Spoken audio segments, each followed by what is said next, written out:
It was a dark, lonely, damp, and overcast day, much like my mood after after having had my baby towed home last Friday.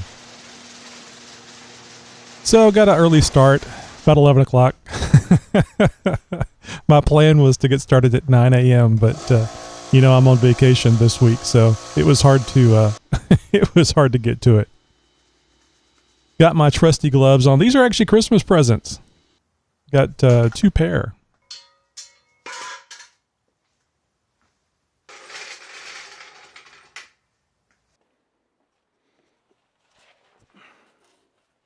I think the worst part of this is getting up and down. It was pretty cool out. I think it was around 50 degrees around 11 o'clock, maybe a little warmer. As the day wore on, it got cooler though. One of the few times that I go outside and work on the Jeep in the garage and don't actually sweat. The stylish headband that you see me wearing there is not keeping the sweat out of my eyes. It's holding the contour camera on my my pointed little head.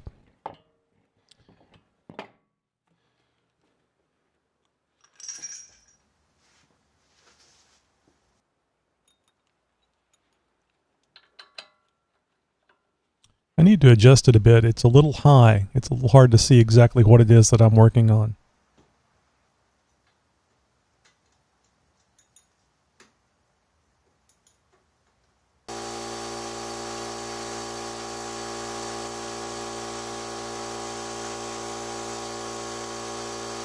Caliper came off pretty easy. I was kind of afraid that the caliper might have been damaged with the what I suspected was a yeah, there's some damage.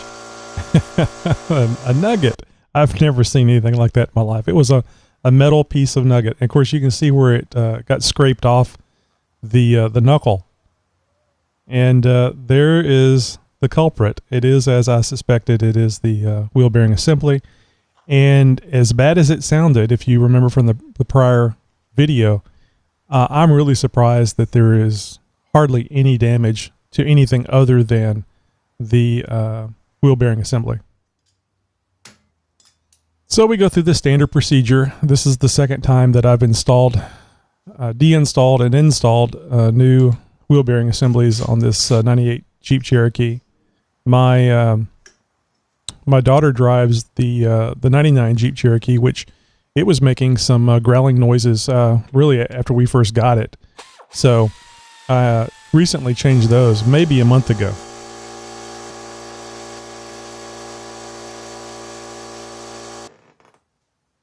And yep, that is not a good bearing.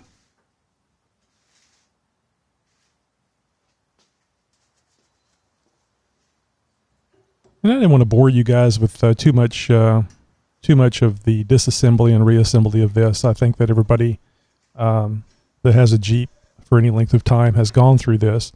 If you haven't, I have left all the steps in so that you can kind of use this as a go-by for changing out your own throw-out bearing. I'm sorry, unit bearing. Throw-out bearing, that's the old days.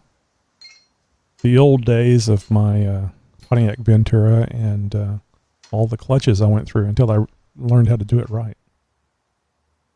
So installing some Alloy USA Dana 3044 seals, and they said to clean the tube really well, the inside of the tube. I think I got it clean. There is still some rust there, but it's smooth, so I'm hoping that that's going to be good enough. They say to test fit it, so I definitely test fitted it and got a little nervous because it didn't feel like it wanted to come back out. Didn't want to damage any of the outer or inner seals test fitting. So they say to use some RTV silicone, and really the only one I had was red, which I wish had been the color of these Alloy USA seals, but black was all that they had in the time frame that I wanted to get it in. It really is that simple. You just press it in place. It was a little difficult to understand immediately where the grease fitting should be. I believe that I figured it out properly from the instructions. Gently insert the axle back into the axle tube. Get it back into the spline properly. And boy, I just, I was screwing up. This is not the right way for the dust cover to be on there. And do you need a dust cover anyway? Good God, it felt like cutting the bastard off. Because I mean, everything was tightened up. Just the whole 9 yards. It's all ready to go. And I went to put the rotor on, and it would not fit. So I took it all off, turned the brake dust shield around, and tightened everything back up. So live and learn. You don't think about what you're doing, that's what happens.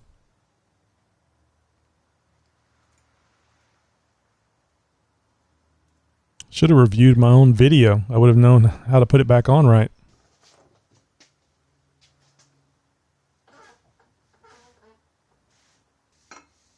Some of the nuts I had a hard time getting to, so I had to rotate the steering.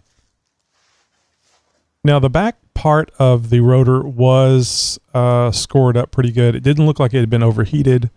I decided to, instead of making a trip down and buying new rotors and pads, that I would just try it like this. It's not that difficult to get to, so I'm just going to run it. The pads look good. The pads didn't get worn more on one side or the other. The rotor was just messed up a little bit on the inside.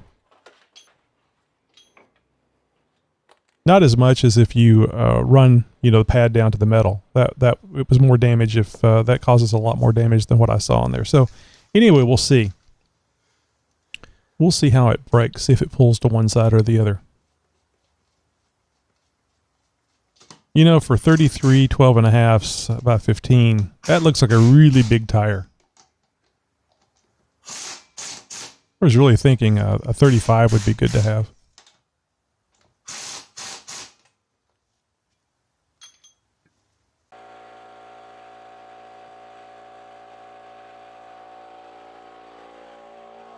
So that was it.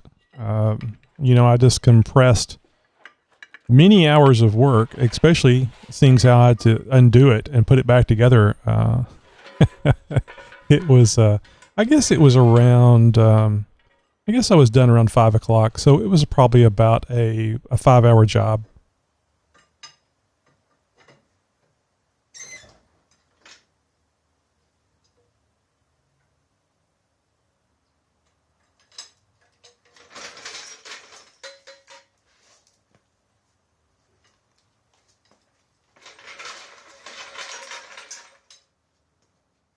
And the other thing I want to do while I'm off is clean up that damn garage.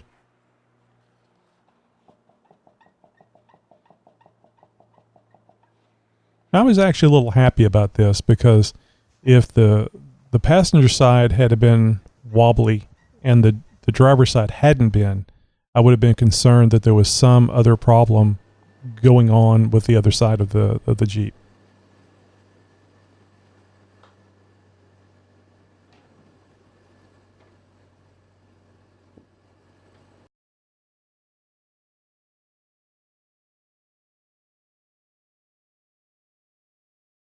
Thanks for watching, guys.